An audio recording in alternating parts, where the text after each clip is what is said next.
Hi everyone, welcome back to the koi pond, and it's a lovely day here. It is Saturday the 25th, it's a bank holiday weekend, the second bank holiday in May. I love this time of year for bank holidays, absolutely fantastic for us koi keepers, anyone that's got a hobby to get jobs done and just to kick off that season. It's a great feeling. So as you can see, I'm indoors by the indoor pond. My heaters are now been turned off. I turned them off a couple of weeks ago. And things are looking good. Things have really settled down. After the bit of a disaster, that blip, they've really settled down. The Praziquantel went in and they look really settled. Now, the ones that survived didn't look unsettled, to be fair. It was just that Kohaku that I found dead. And that was riddled with the dreaded fluke. So but these, they're not showing any signs at all of parasites. Now the Kohaku, the night before it died, I did see it flash. I clocked it. I came in at night and I just seen it, you know, like it does a flash on the bottom, and I thought, right, you bastard, you're coming out soon. But unfortunately I didn't get time to do that, because literally the next day it was dead. Now fluke shouldn't do that. Fluke would normally make a koi decline slowly with signs, and if you really leave it long you will get like marks on the skin, because obviously parasites are doing something to that body and that skin. That's why they irritate it. It's like having a mosquito on us, and we're getting it some of this when we're on holiday, and then what you're left with, a little bit of redness, aren't you? So fluke, in my mind, are no different. That's what they're doing. They're on their body and they're picking away and digging in with their little fucking nasty things. And then they're laying legs and stuff. But what happens is, if that koi is one of the weaker ones, or it's got a bit of a low immune system, then parasites can take over and the balance is upset. So, but there weren't no signs that the balance was upset on this pond. But anyway, let me spin you around them. So here they are, as normal. Now what I want to talk about today is ammonia. So ammonia is on the topic, plus some other bits and bobs. So this pond is doing absolutely marvellous. The 3 fish in there. This one that we're looking like it got some sort of septicemia infection, bacterial infection, is looking a lot better. I've not done anything with that split left fin yet. So they're looking really good in here. Now I'm happy now. The koi, what I'm going to do now, this is going to be predominantly, this was my grow on tank. I bought that as a grow on tank, and then last autumn I fitted this. I did this system and put the easy pod from that system to this system, and then put the inline filter in there with a shower, and that's working absolutely brilliant. So what I'm thinking now is that's going to be predominant. If I get new koi, they're going in there, because that's the only sealed system that I've got separate to my main pond than this pond. So, and there's less fish in there. There's 3 fish with ailments. You know, they're in there for a reason. Whether it's a raised scale that's been cleaned, whatever, they're in there. This is only 2k of water, so it's easier to maintain as well, should I need to empty the water and replenish and things like that. And also for treatments, you think that's 2k, this is 5k, so this is 1.5 times more expensive to treat than that, and that is 5 times more, 5 times cheaper to treat than the main pond. So that's where the benefits come. So what I have got, going back to the ammonia in a minute, I bought some sodium thiosulfate, reasons why in a minute, and then I bought some PDV salt for if I need to do a bath, you know, a salt bath. But what I'm thinking of doing, now the temperature is up to 24, I'm thinking of putting salt in here and gradually raising it to 0.5 and keeping it in the system for 0.5 for about 6 to 8 weeks. And then I should be receiving some new koi as well. They've not come yet. I've got a couple from Supreme Koi owed me. I've got 2 from, oh, come on. Oh, I've got 2 at Koi Wholesale, but one is from the Battle of the Breeders event, the NND Shiro, that I'm not going to get till September anyway. And then the other one, there's news coming out about the Saki Fish Farm Tancho Sankey.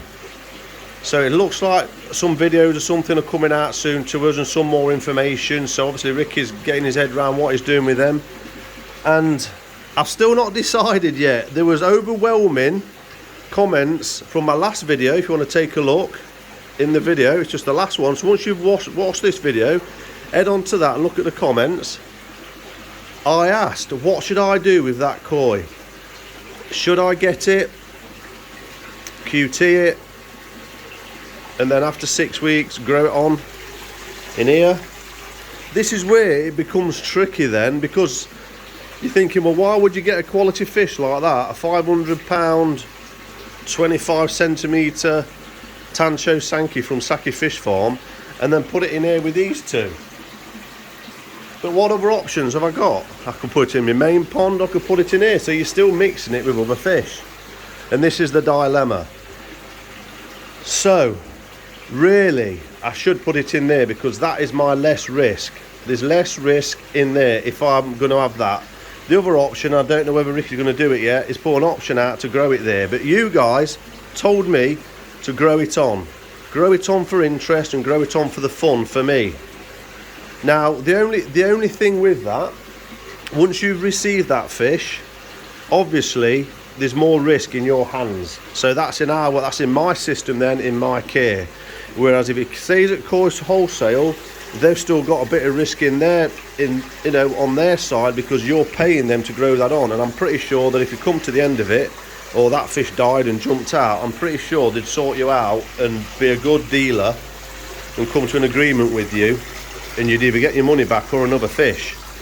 Pretty confident of that.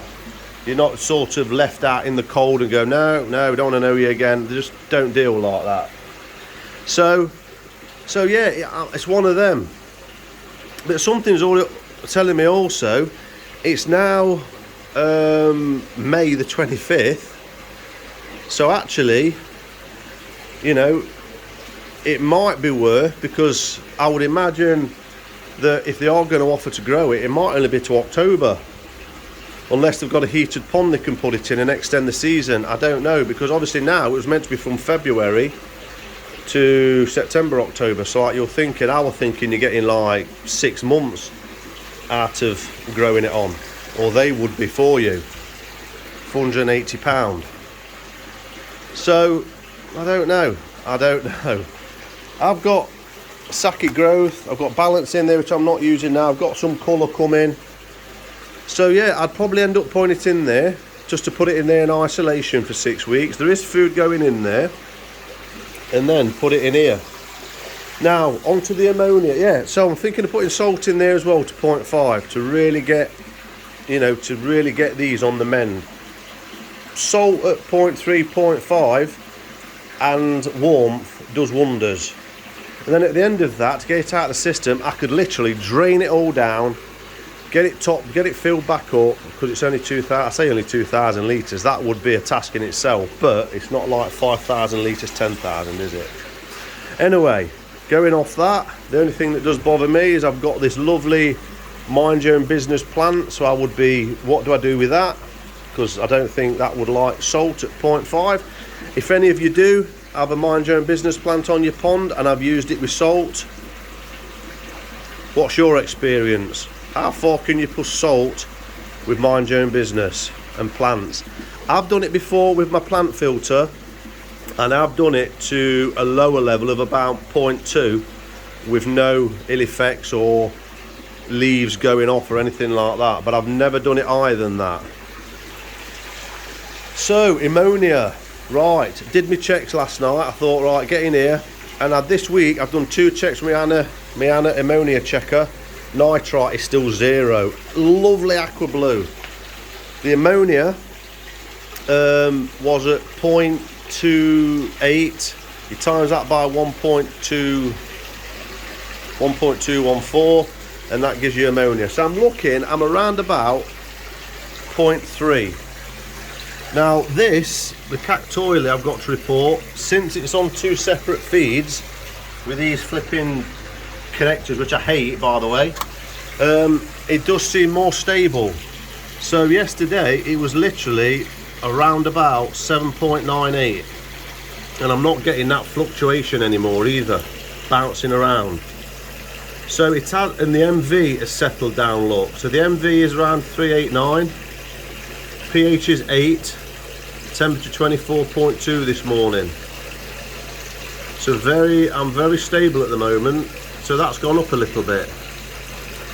So at that pH of around about 8, at 24, my permissible allowance would be about 0.4. So I'm under the toxicity level. Now you don't want to, you've got to ensure that the free ammonia does not exceed 0.02 milligram a litre. So this is total ammonia. But this chart, if you go on this chart, this is worked out so you're not exceeding 0.02 milligram a litre of ammonia. So you're not in the toxic zone. But this chart shouldn't be as a consistent. It's not. You don't use this if you've got bad filtration.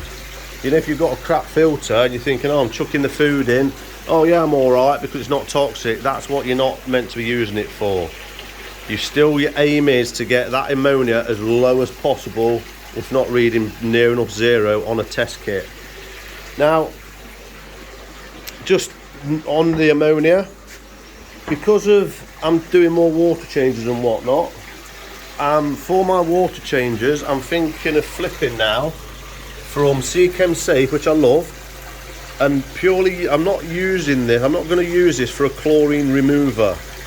I'm going to use this to detoxify nitrite, nitrate, and if I do want to remove ammonia, so, but not for the chlorine.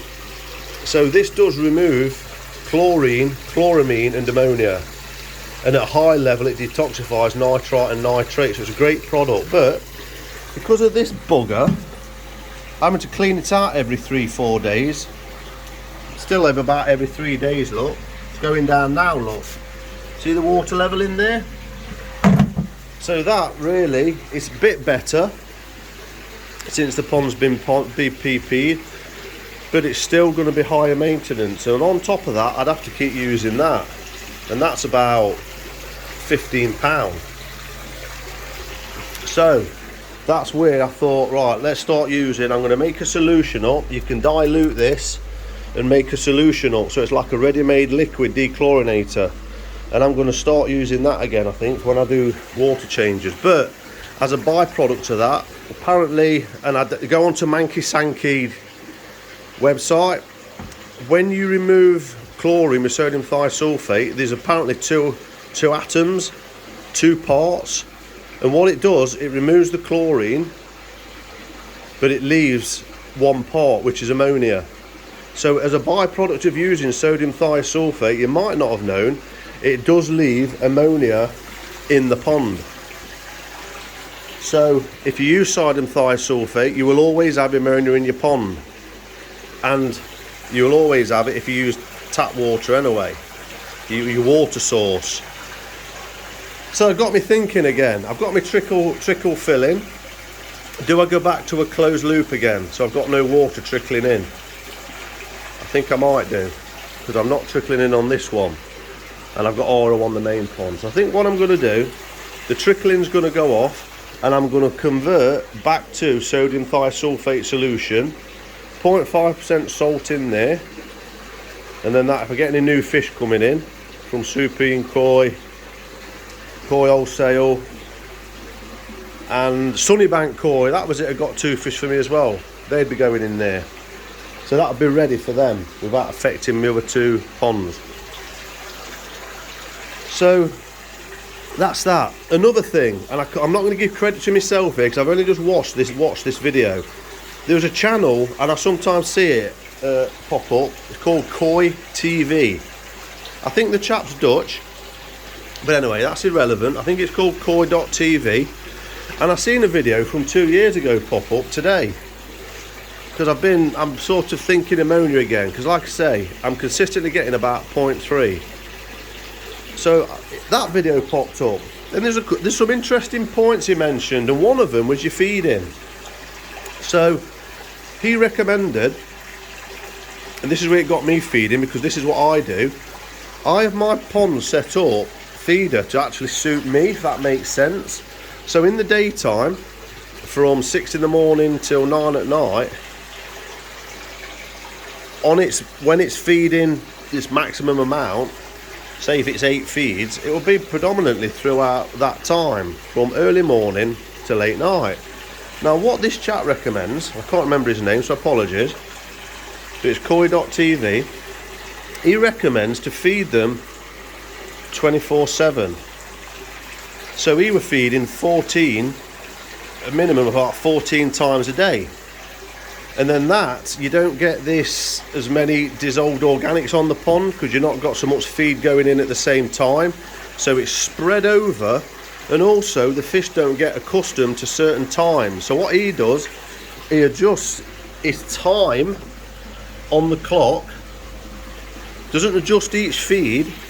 So his first feed is a minimum amount, so it just gets the first feed of the day, it just gets the koi interested. So say 6 o'clock in the morning, some pellets go in, they start waking up type of thing, and then they start going, hey up, a bit of feed time, they get interested.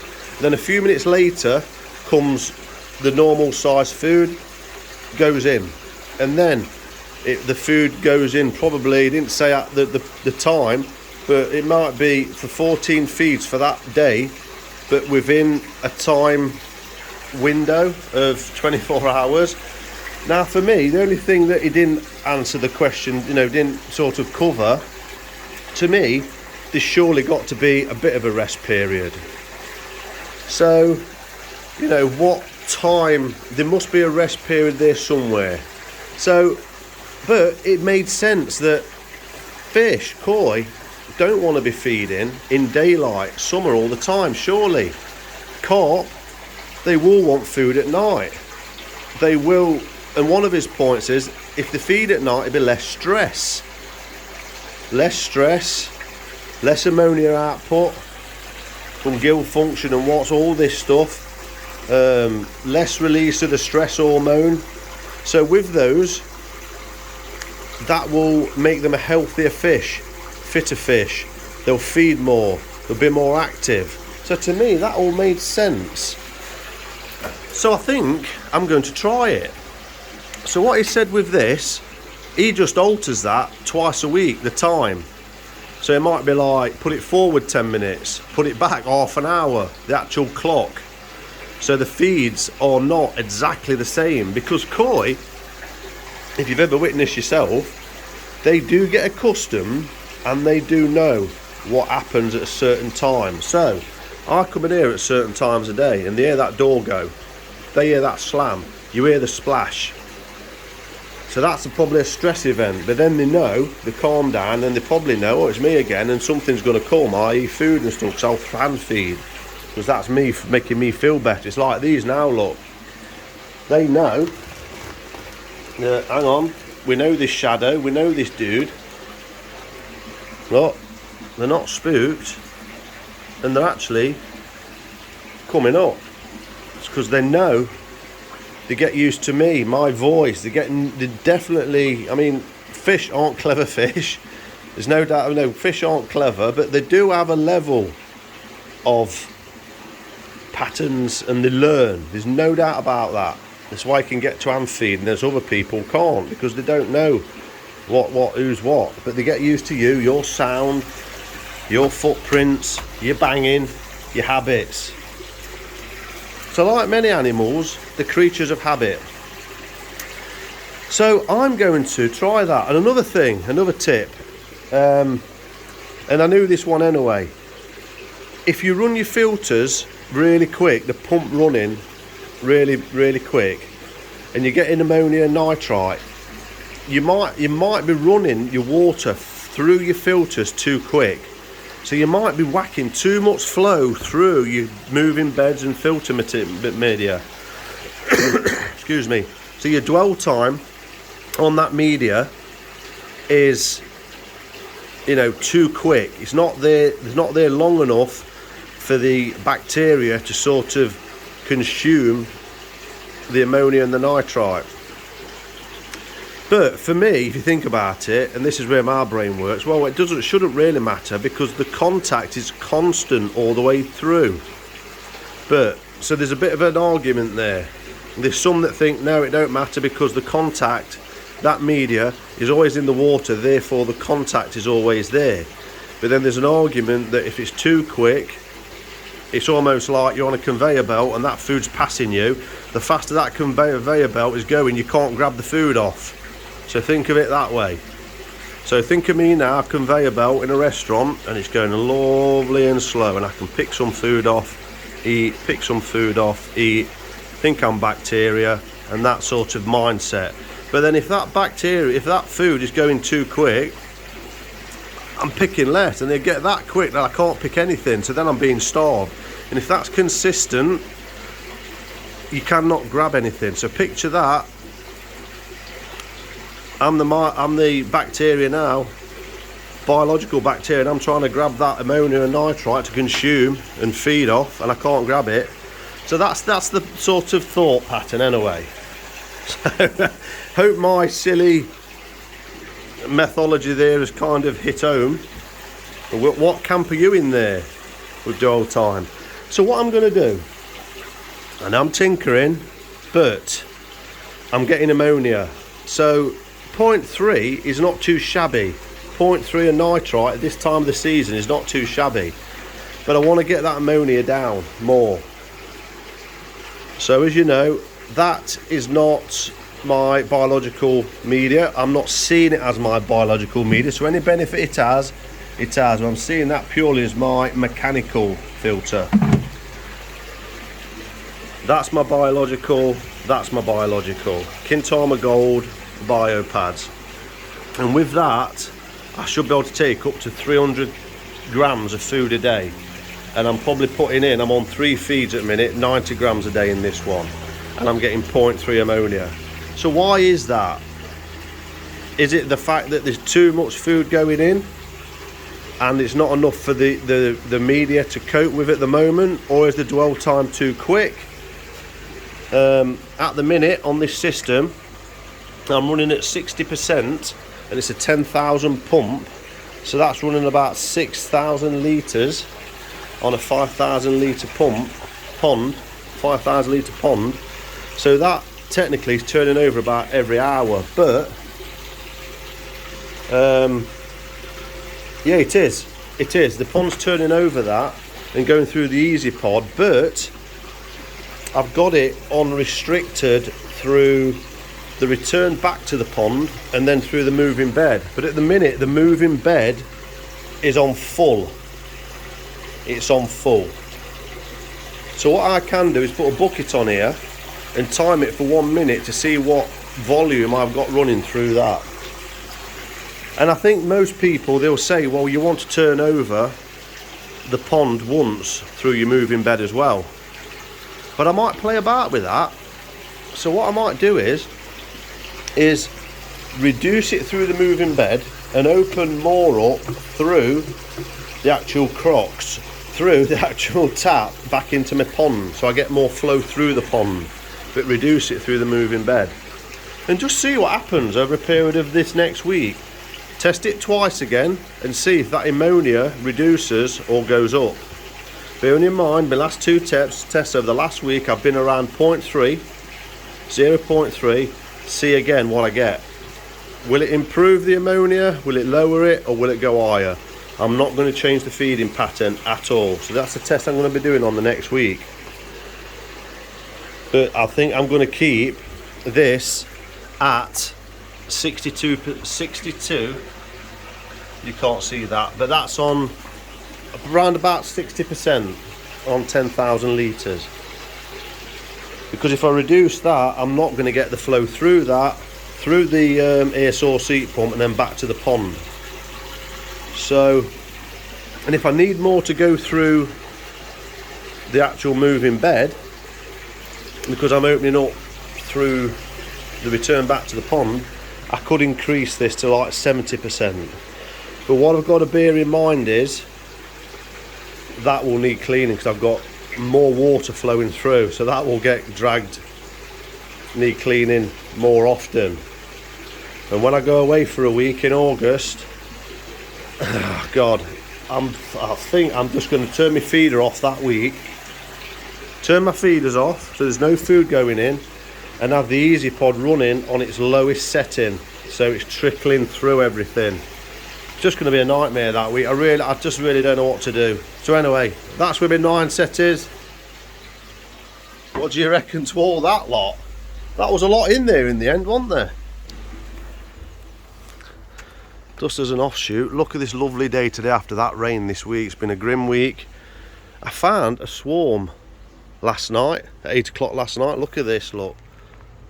Peony, bowl of beauty, beautiful.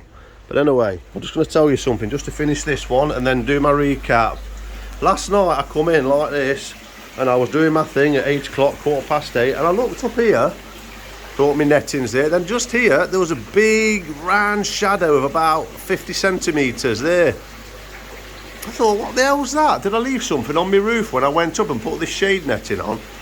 And then I could see movement. I thought it was a nest of some sort, like a bird nest, a big bird, a crow or something. And then it dawned on me, it was a bloody bee swarm, honeybee swarm. So I got my bee suit on. I don't know if it was one of mine, because I looked in there and that looked packed of bees. So, but maybe it was a cast off from that. So anyway, I went up last night with my bee suit on, caught them in a box, and actually, you may remember, I've lost over the winter, I lost that colony in that box, and I lost one in this box. Now look at this morning, because I put them in there at night time. These bees look like, I've got to see if they are returning into there, because they could, well, there's nothing to rob actually, but I put in there last night a really good swarm. So hopefully, if they're coming in with pollen and stuff like that, then it means they're more or less staying. But at the minute, they could be getting robbed out. So what happens is, when bees swarm or cast off, they take supplies with them. So they'll have all nectar and stuff inside their bodies, holding it. So when they get to the new home, they can then start creating instantly, building the foundations for them to grow.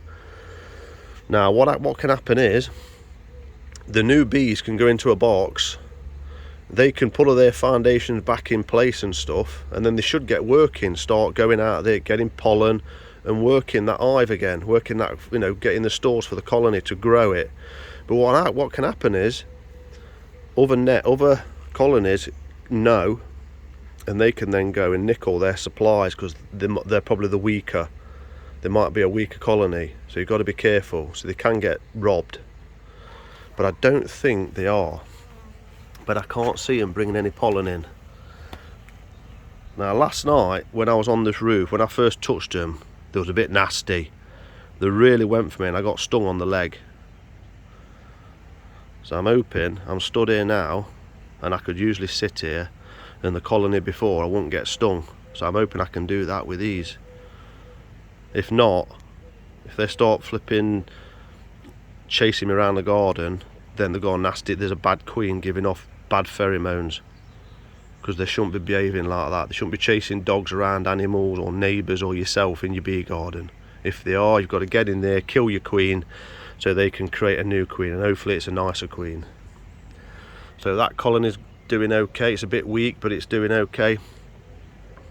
And this one, I'm just going to watch them today, observe them a little bit, and hopefully they bring some pollen in. But the good thing is there is bees going in and out. Oh, there's bees going in, look. Yeah, there's bees going in. So I'm going to watch them. So, main pond's doing great. So, Oh, just one more thing. I went in there yesterday and the air source heat pump, it cut in at 23.9 and then it wouldn't go up. It was really weird last night. It was a bit chilly. It didn't cut off on 24, but after about half an hour it cut off because I went and catching this bee swarm on my roof, and when I went back in there after about half an hour, the power to the air source pump had gone off.